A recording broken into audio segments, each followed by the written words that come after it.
वळूया पुढच्या बातमीकडे। पुढची बातमी आहे गोदावरीच्या शासकीय आरती संदर्भामध्ये। गोदावरी एकच, आरत्या मात्र दोन। स्थानिक राजकारण्यांच्या हट्टामुळे गोदा आरतीचा वाद चिघळला।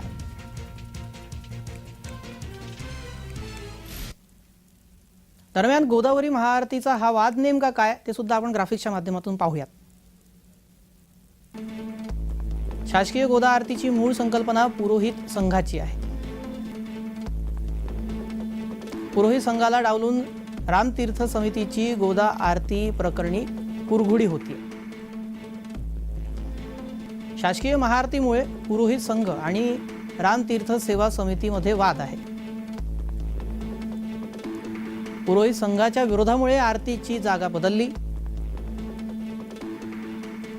आणि रामकुंडाऐवजी दुटोंड्या मारुती जवळ समितीकडून गंगा पूजन आणि महाआरती करण्यात आली।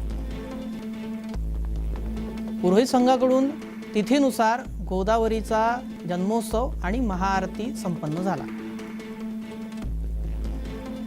गेल्या अनेक वर्षांपासून पुरोहित संघाकडून गोदावरीची आरती केली जाते।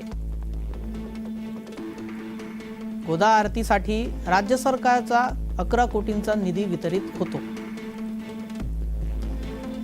निधीसाठी रामतीर्थ समितीकडून गोदा आरतीचं राजकारण केलं जात आहे।